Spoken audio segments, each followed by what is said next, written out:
What happens when your own body becomes a prison, forcing you to move until your heart gives out? In the summer of 1518, in the city of Strasbourg, a terrifying epidemic swept through the streets. It was the dancing plague. Hundreds were gripped by an uncontrollable urge to dance, a frantic mania that would only end in death. This was not a festival. It was a bizarre, collective malady that defied science and claimed dozens of lives daily.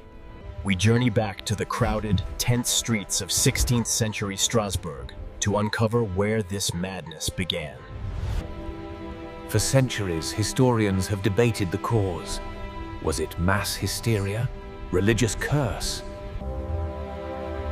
To understand the cause, we must first understand the event itself. It began with a single spark. On July 14th, 1518, a woman named... It wasn't dancing for pleasure. She seemed possessed by a frantic, rhythmic movement, unable to stop for hours. Within days, the sight drew imitators, or perhaps fellow victims. Around 30 men and women joined the uncontrollable frenzy. The contagion was swift. By the beginning of August, the number of dancers had swelled to hundreds.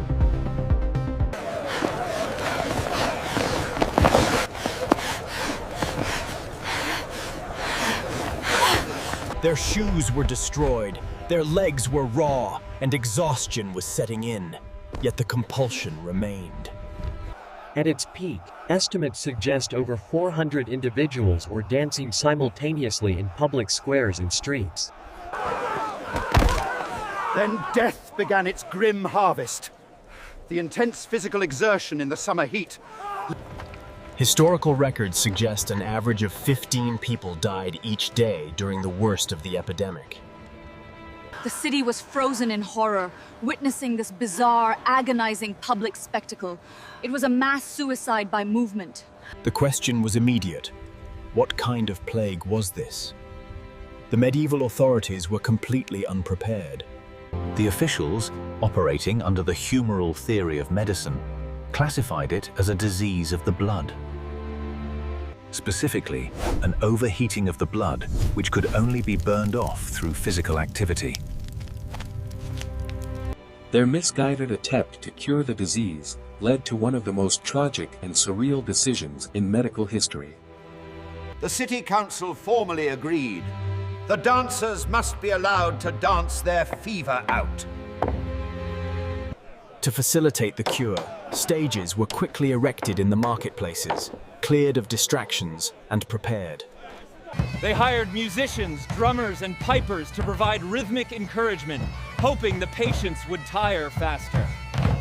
They hired musicians, drummers, and pipers to provide rhythmic encouragement, hoping the patients would tire faster. The remedy became a death trap. The constant sound and rhythmic stimulation only intensified the dancing mania. Instead of relief, the public spectacle drew more attention and potentially more victims to the growing panic. The plan was a colossal failure. The death rate soared, forcing the council to reverse course abruptly. The council banned all public music, dancing, and gambling until the plague subsided, hoping to cut off the source of stimulation. The few remaining survivors were led out of Strasbourg and taken to a remote hillside shrine dedicated to Saint Vitus. Saint Vitus was believed to have the power to cure dancing sickness, an older term for a similar convulsive disorder.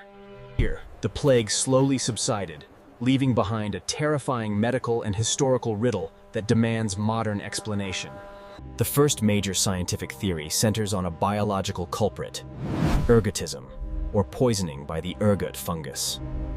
Ergot is a parasitic fungus that grows on damp rye grain, a staple food for the poor in the region. The toxins in ergot, known as ergot alkaloids, have a chemical structure surprisingly similar to modern psychoactive drugs like LSD. Ergotism causes two types of sickness. The convulsive type leads to seizures, muscle spasms, and terrifying hallucinations. This could certainly explain the uncontrolled movements seen in the first few days of the plague.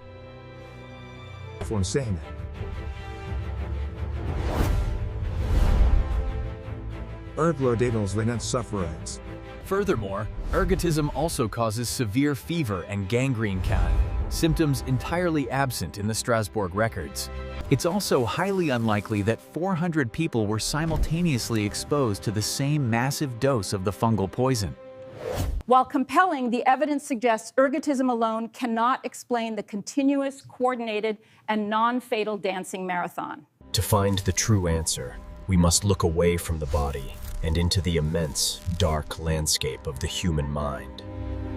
The most convincing explanation lies in the extreme social and psychological conditions of 16th century life.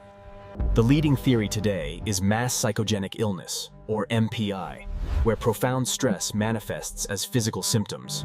Strasbourg in 1518 was a powder keg of misery.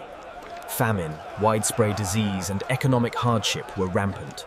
A massive famine had recently crippled the region. People were physically weak and psychologically broken by chronic poverty. Religious anxiety was immense. People believed in curses and literal supernatural punishment for their sins. Crucially, there was a deeply rooted local superstition about the power of Saint Vitus to inflict a dancing sickness as a punishment. MPI dictates that under extreme mental pressure, the brain converts psychological distress into real, observable physical ailments.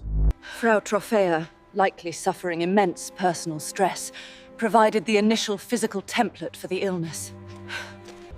Once the template was set, the powerful cultural belief in the dancing curse provided the script for the others. The shared terror and anxiety in the community led to rapid empathetic mimicry.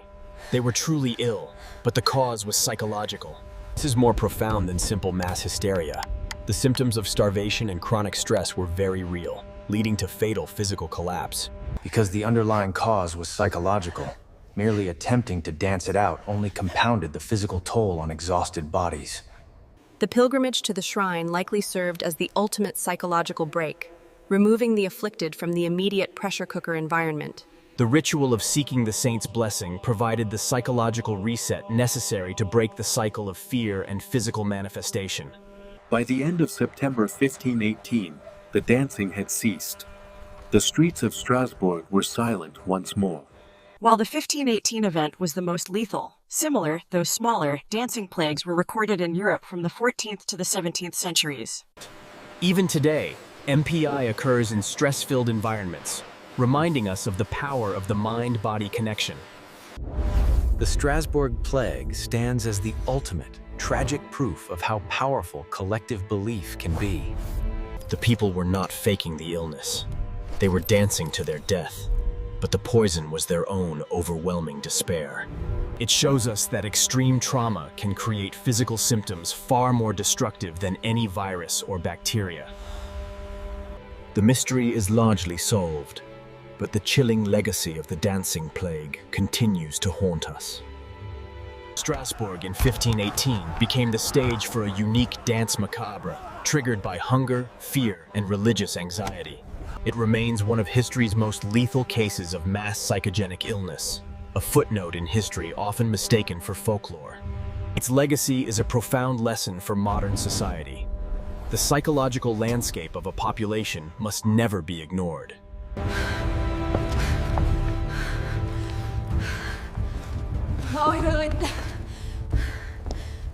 The plague reminds us that history is not just about battles and treaties, but about the bizarre, hidden desperation of common people. While the MPI theory is robust, the exact combination of stressors that created this fatal reaction may never be perfectly replicated. Do you think the ergot fungus played a smaller, initial role? Or was it purely psychological? Let me know in the comments below. If you love diving into history's darkest, most bizarre riddles, make sure to hit that subscribe button. Share this video with anyone who needs a terrifying reminder of the raw power of the human mind under extreme stress. Thank you for joining us on this deep dive into the dance of death.